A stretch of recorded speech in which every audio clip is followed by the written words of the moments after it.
Hey everyone, it's Ashley Jones, Event Director at Marketing Showcase. Thanks for watching one of our recordings from Marketing Showcase Online. I really hope you enjoy it, and hopefully I'll see you at another one soon. Fantastic. Well, hi everyone. Thanks so much for joining this morning. As I said, this is going to be a quick education session, 3 simple ways to stop losing sales. It's an incredibly important subject. I'm sure you're all interested in how we can do this. And some people may not even know that they're losing sales, but what's actually fundamental is that we're going to talk about losing sales that you don't even know these people exist. And that's the fundamental part of this. So I'm going to start with a statistic. 1%, if anyone knows what that represents, 1% is the percentage of visitors that visit your website every single day and inquire with you, which means that 99% of the visitors that come onto your website leave without ever giving you their contact details, without you knowing who they are or why they were there, or being able to get back in contact with them, which is quite a scary stat. But if you take that into the real world, so that's like 100 people visiting your venue, your office, your hotel, whatever venue you've got, and you allowing 99 of them to leave without you ever engaging with them. Now, you would never let that happen, but that's happening on your website. But we're actually potentially paying for people to visit and leave rather than paying for them to stay. Now, that's quite a negative start, apologies, but it's the truth, and it's happening all around the world. Most businesses have a problem with keeping customers on their website and engaging them. And there's lots of reasons why, but fundamentally, if someone called your business right now, you would know, you would hopefully your staff would pick up. And if they walked into the business, you would engage them and ask them why they're there. Why do you think hotels and retail spend so much money on customer experience or customer service and concierge inside their venues? Think about it. They spend a lot of money on that to make sure that they keep people happy and ask why they're there and get them into a conversation. It's simple engagement. So you're probably thinking, come on, let's get on with it. But a little bit about me. I've worked in sales and customer experience for over 15 years all around the world, consulting businesses how to improve their operation. And in that time, the same fundamental problem or reason has come up with businesses of why, of what they want to do and what they need help with. And if any of you can guess, it's a simple thing, and it's money problems. Getting enough sales, or getting enough sales to cover costs or make profit. It's quite simply the be all and end all. Make a loss, it's your job on the line. If you continue to make a loss, potentially the business is on the line. And people are always asking how they can generate more sales. But actually the question is how they can stop losing sales. That's the biggie. But if we break it down really super simple, and I'm sorry if this is going through lots and lots of slides here, but if we break it down really simple, sales is incredibly easy. And this is an equation. Leads become customers. Customers spend money, so leads equal money. Simple. And that's exactly what sales, and that's why generating sales and converting leads into sales is so fundamental to the success of your business. So today we're going to go through 3 simple ways that we can stop losing sales by, number 1, engaging more customers, number 2, aligning your offline with your online, and number 3, supercharging your sales. And the best part of this, you can do it with less effort and no additional staff costs. Okay? So I'm sure you've all heard of this, and I'm not going to get technical. I promise you, I'm not going to get technical. It's just going to be a nice, simple educational side of things, this is. You've all hopefully heard of the leaky bucket.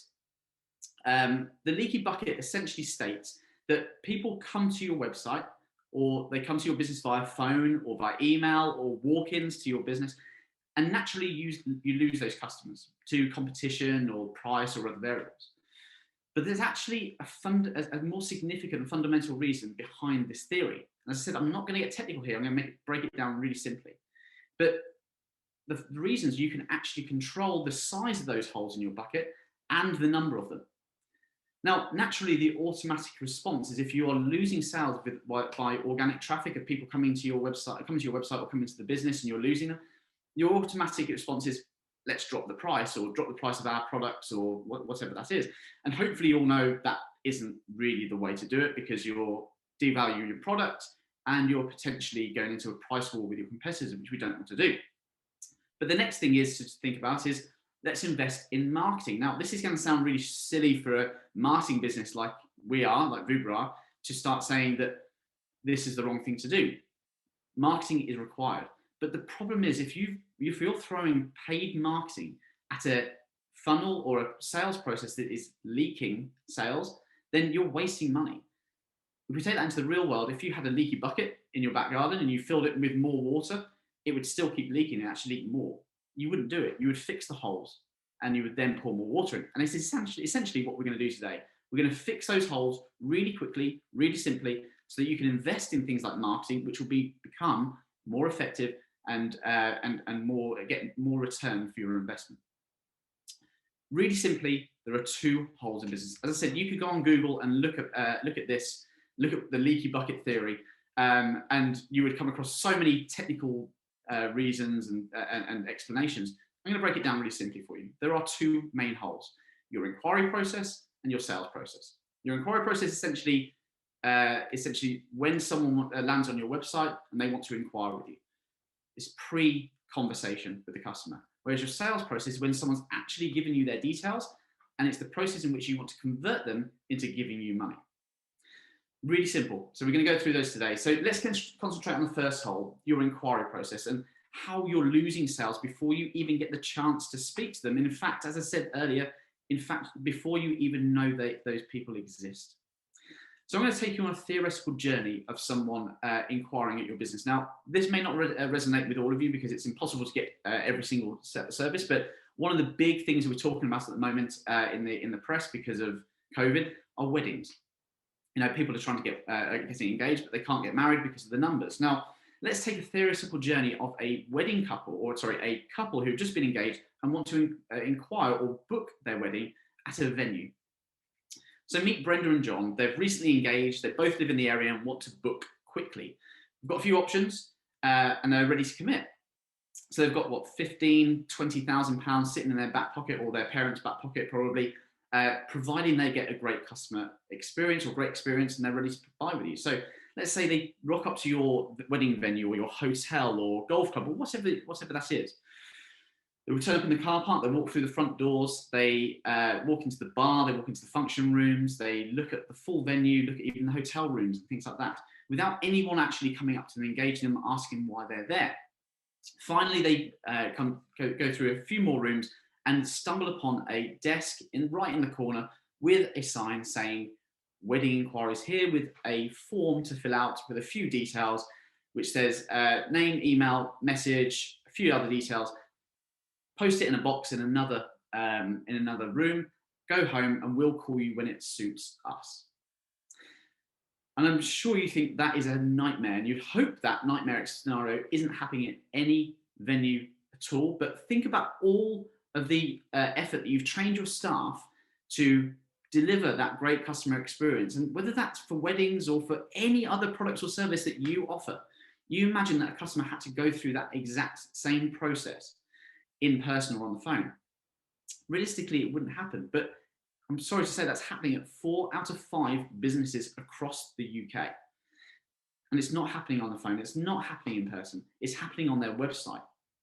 And this is just an example of why. And I'm going to show you one of the top, let's say that's £15,000 that's just walked out the door right now. So I'm going to show you an example of why that is happening and how that's happening on websites right now. So let's look at the Mandarin Oriental Hyde Park, one of the most prestigious hotels in the whole of the UK and actually probably the whole of Europe. And let's take a look at how you can inquire about a wedding, where weddings are actually their number 2 influx of revenue.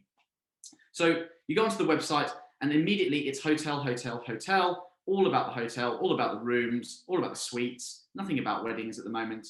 It's just rooms. Finally, go to the top, nothing about weddings, apart from you suggest that you might look at the toolbar, you get to meetings and events, and wedding and events drops underneath. Okay, so I've had to search for it, which isn't ideal. I finally get on there. More stuff about booking rooms. Loads of information about the weddings. Absolutely no way of contacting them, apart from request a proposal. Why do I want a proposal? I want to visit this place. I want to see this place, or I want to talk to someone. But let's say I do want to request a proposal. I go to another page and I get given this. Lines and fields after fields after fields of information that they want from us. I mean, it's like we're filling in a contract. It's like we're signing up to a mortgage. I just want to talk to them and get into the building. That they are spending hundreds of £1,000s of marketing and they can't get it right on their website. How do we, as small to medium-sized businesses, do that when we've got a business like that can't do it properly either? Now, that's just one example, but it's happening everywhere. And I know we just concentrate on weddings there, but that was just in the press quite a lot recently. But think about all of your services that you offer and look at your website and look at the same thing. So we're going to go through a few reasons why this is happening on websites and other ways as well. So I've just alluded to it. Web forms don't work, mainly because most people do use web forms on their website, but and that's their only way of contacting. But if you think of the usual web form and look at your website right now, the web form is probably and usually non-context specific, which means it's regardless of what page you're on, it will say contact us, name, email, and phone number maybe, and a message. That usually goes through to a generic web email address or account, which then has to be routed through to the right person. It's not asking the customer for details, it's making them work. So you're asking them to put information on there, but you're not prompting them to put why they're asking, why they're inquiring, what the subject is, what they're looking to do. They're also really clunky and difficult to use on the mobile, don't look great. They're always hidden. They're never immediately on the homepage. They're always hidden off on a completely separate page or separate link, which is just pointless. If they're too long, people don't want to fill them in. It becomes pointless, becomes laborsome, and it becomes a task. They're also incredibly impersonal. Let's take a wedding, for example. Let's look at your services. Your services may range from £500 to £15,000. A wedding could be £15,000 to £20,000. And imagine you're really excited and you've just got engaged and you get given that to inquire. It's not great. Phone numbers. Now, why are phone numbers not great on websites? Well, mainly because it takes an age to find them. They should be clickable right at the top of the screen. If they're not, it's pointless having it. But also think about when someone wants to inquire. When does someone want to actually phone your business? It's not going to be in work hours because we're all working, we're all busy. The likelihood is when someone's going to inquire, they're going to be inquiring after hours when they're putting their kids to bed or they're watching Netflix and they're with their family. So the likelihood is they're going to be calling you at the same time your sales staff are also going to be at home putting their kids to bed watching Netflix. So how and who do they actually get through to in the end? Do they get through to a voicemail or an answering service or a bar staff or someone else that's not actually qualified to take a sales lead? We know that over 40% of inquiries on websites and phone calls happen after 5 o'clock, which means that people are inquiring when you're not there ready to pick their call up. The next option, live chat. Now, we've been conditioned as consumers to understand what live chat is and use live chat on big businesses like Virgin, Sky, BMW, Mercedes, those types of organizations. And they've got 20, 30 people sitting behind that live chat responding immediately. Small to medium-sized businesses cannot do this because who can afford to have someone sitting there waiting for someone to come on the website and chat with them? And even if you do, the likelihood is that bad grammar, punctuation and spelling, or even mood swings affects that experience. The likelihood is we get this. You click the live chat and it says, we'll return tomorrow morning at 9 o'clock. Absolutely pointless. You might as well not have it at all. So that concludes the problems you're facing in generating leads. So essentially, which is one of those huge holes in your bucket, but let's look at the next hole and assume your customer has decided to fill out a web form or call you. And now ask yourself and be honest, how are you tracking and managing leads in your business right now? There's a misconception in business that when someone inquires with you, you are the only business they're inquiring with. I hope everyone here realizes that's not the case, but I come across so many businesses that do think that. And the reality is that actually, when someone inquires about a service, they're inquiring with 4 or 5 other businesses. So making sure that you deliver a great experience and convert them efficiently and effectively is so important.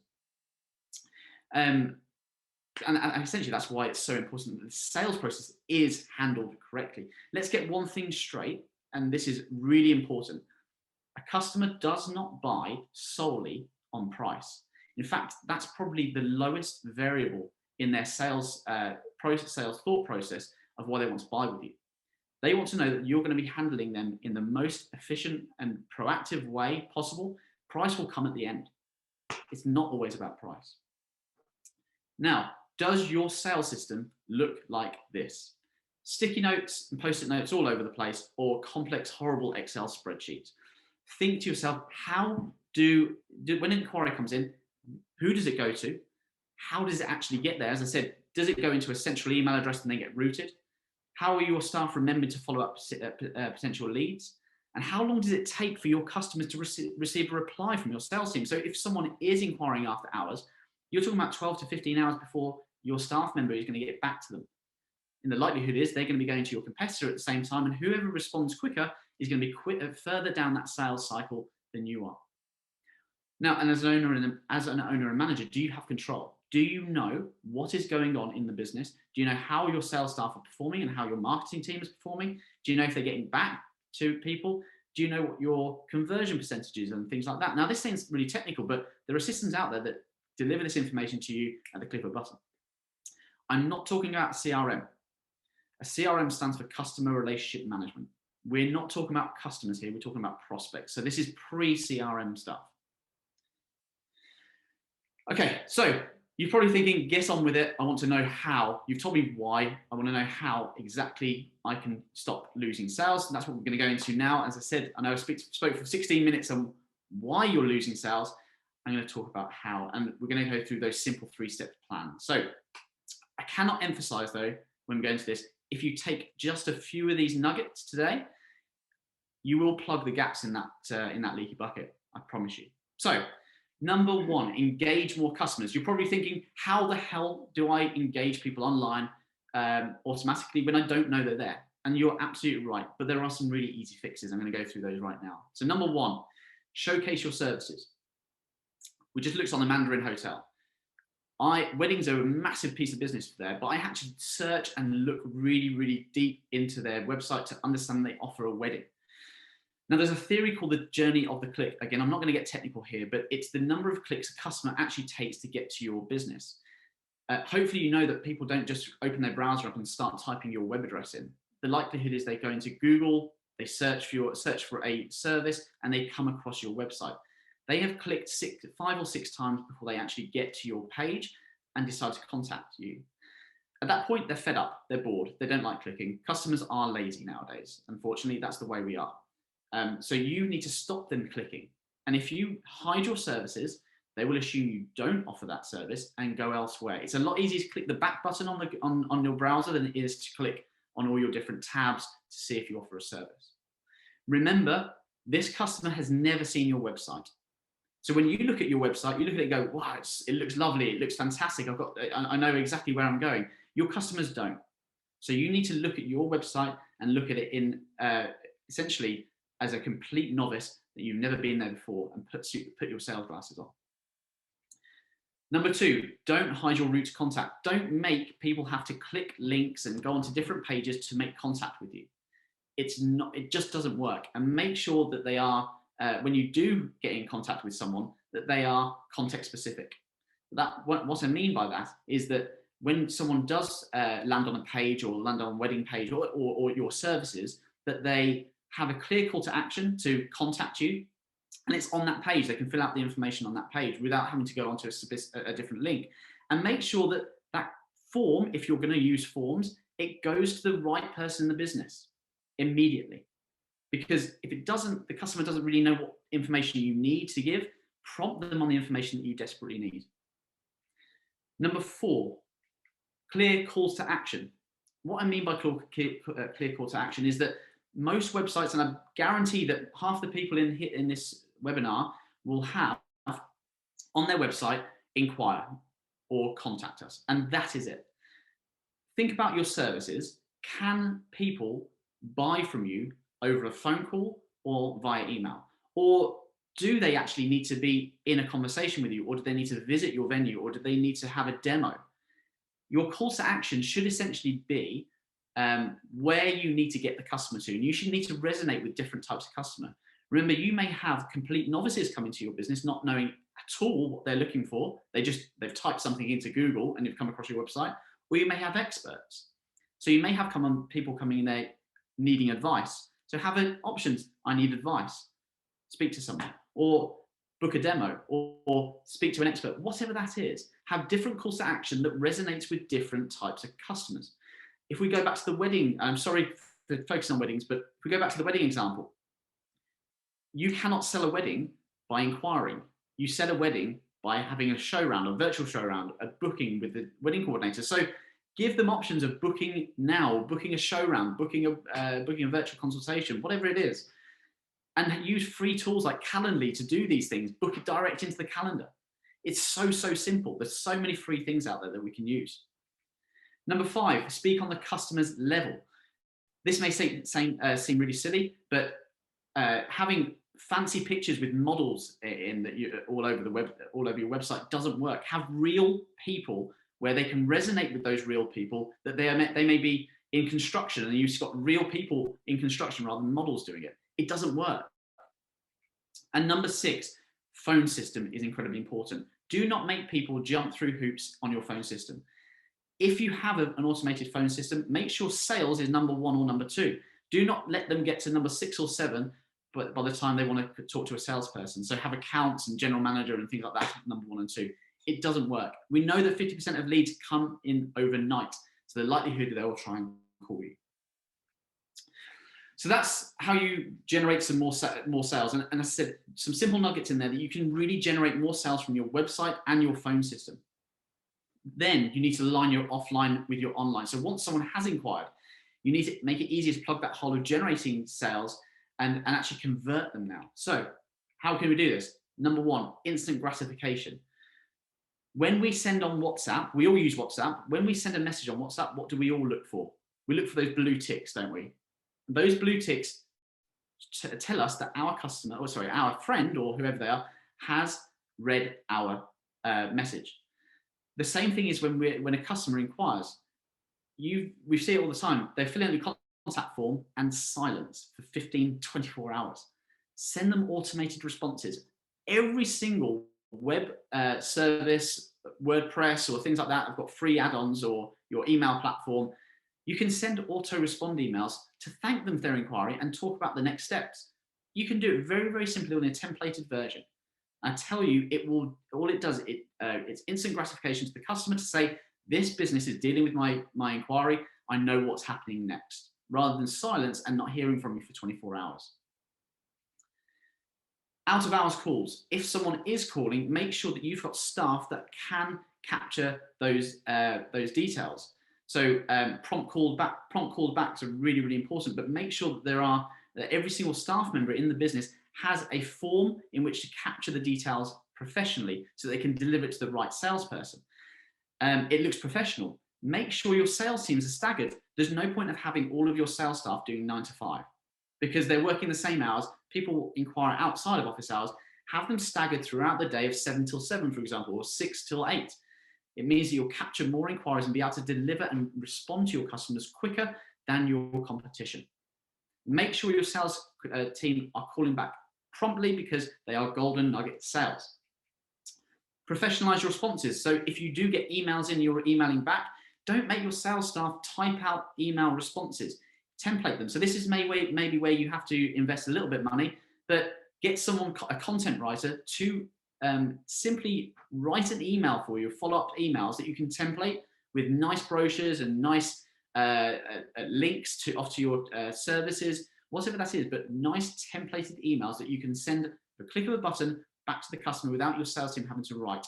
It's absolutely pointless doing that, and it's wasting their time. And give those calls to action in the email. So I said that if someone does inquire, but you do want to get them onto a phone or a demo or anything like that, give them clear call to action in the email. So you're enforcing where you want to get the customer to.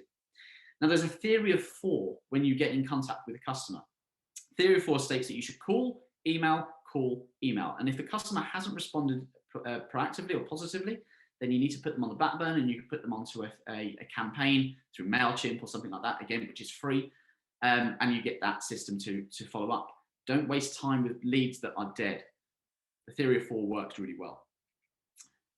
Also, remind yourself. So your staff should be reminding themselves to follow up on leads. If someone calls or inquires and you call them, how are your staff then remembering to follow them up? If they're not recording and not reminding themselves, essentially you're letting that inquiry go elsewhere. So use your calendar, your Outlook, or your Gmail to remind yourself to do things. Again, it's free. We don't need expensive platforms to do that. Your staff are busy. Make sure they're not losing control. And number 5, you need to gain control. There are free tools such as Trello and things like that, where you can track all of your sales and your customers, so your staff can track all of your prospects in a mini pipeline or a mini stage, so you know as a business owner what's going on with inquiries, how many you've had through, and you can start strategizing your business, where those leads are coming from, why they've lost, who your best salespeople are, who's not performing, so you can strategize your business. So, number 3. So I've gone through all of those. Those are the 2 main holes. How do we supercharge our sales cycle? So how can VOOBA improve this for you? Once you get that sorted, invest in marketing, invest in PPC, invest in SEO. But there's one thing that you really do need to invest in. And this is, I've told you what you shouldn't be doing, nice ways that you can improve. This is a new tool that can really help. And I'm not selling this. This is just an example of what you can do to supercharge your sales. I'm talking about trebling your sales inquiries and professionalizing your responses and professionalizing your sales operation. Meet VOOBA. Now, I'm going to use completely different industry here. I'm not going to use weddings, and I'm going to use dental. We've all looked for, we've all had dental problems before, I'm sure, and we've all known how horrible it is to inquire about dentistry and how expensive it is. And think about when you look for a dentist, you go onto a website, you look at what they do, and you come across all these different treatments that you don't actually know what they are. You know, Invisalign and root canals and things like that. Instead, and think about all the things we've been through. The VOOBA engages with you automatically, clearly identifies all of the products and services and treatments that you offer very quickly, immediately, before they've got time to even browse and assume whether you do or don't do something. It engages with you personally, automatically, not live chat. This is all customized to your business, and takes you through a route of inquiry, asking you relevant questions based on that particular inquiry. So, what are you interested in? Cosmetic dentistry, teeth whitening. Great. So we've got all that information from the customer. What would you like to do? Clear call to action that resonates with them. Book a consultation, send an inquiry, request a callback. Those are the 3 bits that we need to get. Let's get you booked in. What date suits you best? Nice calendar function. All we're doing here is asking really simple pieces of information that your sales team should be doing over the phone or in person, but we're doing it automatically online. But we're capturing so much, 3 to 4 times more information than a contact form is, in the same time that it takes for your customers to land on your website, click the contact button, and fill out those horrible contact forms. So email, phone number, and any other information that you need. You're capturing it really, really quickly. You can even upload pictures. You can upload plans for construction. You can upload whatever you like. Anything is customized to your business. And all we're trying to do is professionalize the inquiry process so that the customer gets that done with it immediately as soon as they've landed on the website. And they then don't need to search and invest effort in doing anything else. So a nice thank you for your inquiry. We send a nice automated email off to the customer to thank them for their inquiry. And then you get your staff members get a really, really simple access to a lead management system where they can manage all of their leads in one place. They can respond to the customers, set notes, actions, forecast revenue, move your staff through a pipeline, your contacts through a pipeline, all in one place, adding all of your leads and inquiries into a simple, centralized inbox platform where you as a business owner knows what's going on in the business. You know how many leads you've got, your conversion, whether staff are picking up on those leads and getting back in contact with them, and why you're losing sales. Really simple to use, and it's incredible the number of inquiries that you'll generate from the number of sales you generate from them. So I apologize, I've gone a little bit over my time, Ash. I'm sorry, but thank you for your time. Any questions, I'd love to answer them right now. Adam, thank you very much. That was brilliant. Lots of knowledge bombs in there that you dropped. So I'm going to crack straight into questions, and I'm going to launch a poll whilst we do that. So if anyone enjoyed today's webinar, there are some options on the poll for how you can engage with VOOBA after this talk. So Tina's asked about the integration from VOOBA into a CRM system like Salesforce. Yes. Can you talk a little bit about that and how it works? Yeah, good question. There are businesses that are going to have a CRM system that they're managing already in house. Absolutely, it integrates directly into those systems. So we just push the leads as soon as they come in off the bot. It immediately goes into your sales system if you've got one already, and you treat it as a normal inquiry. Brilliant, thank you very much. So if anyone's got any other questions, we've gone quite. Somebody else asked you about, was it Trello that you were talking about, pre-CRM tracking stuff? So Trello, I tell you what, I was at. Yeah, it's a great piece of software. I mean, it's free. There's paid upgrades that you can do in there, but it's just a way of tracking inquiries that come through, and you can in a central environment. So it's a really nice piece of kit. Cool. I've just popped that in the chat as well. So if anyone wants to have a look at Trello, they can. Look, we have already gone over 5. I'll tell you what, we're getting a couple more questions in. So if I am eating into people's time, then fair enough.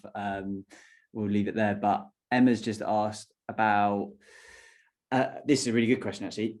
They're from the legal sector. They've got a huge range of services. How would this work with something like the VOOBA, where, there could be a number of different reasons why somebody's inquiring on the site?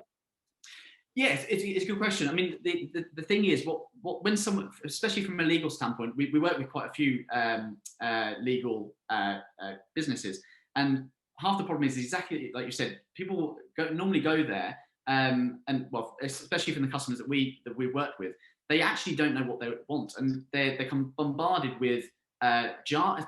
It's jargon to them. They don't know what all these legal terms are, and they just want to speak to someone and get some advice. But they get quite scared with all these different terminology. So you can route all those different inquiries, different services in the bot. However, what we would do is kind of consult with you to understand what people are looking for and almost direct them in the right way. So what's your problem related to in layman's terms, and put it into their language, really. So yeah, you can have as many different services within the bot you want, but it's almost actually talking to them on their level. That's the important thing. And when you're configuring VOOBA, obviously we're talking about this being sort of AI driven, right, or kind of workflow driven, rather than me sitting behind it listening to the question. Yeah, it's workflow driven. So one of the big things is, and I'm sorry if this is going over anyone's time, you may have used bots out there that are AI. So if someone starts typing in and then it suggests what you're interested in, they don't work because you're not going to pick up everyone's requirements. This is more workflow. So it's based on, we use something called, instead of letting the customer type, which is making them work, we deliver the questions, the answers that we're asking. So what are you interested in? We deliver the answers to their questions, so they're just tapping. And we work with the business to customize it fully to their So speaking to that question that we had, is it just a case of, as a marketer, sitting back and building these workflows and guiding customers in the direction you want? So forget about that you've got 120 services, but start with what the questions might be from the customer, and then branch out from there. What does the customer is coming with a question? They're not necessarily, they don't know the actual service that they need right now. They've got a question that they need help with. That's the real point that we're trying to make. Absolutely. Hi everyone, thanks for watching another recording from Marketing Showcase Online. I hope you enjoyed it.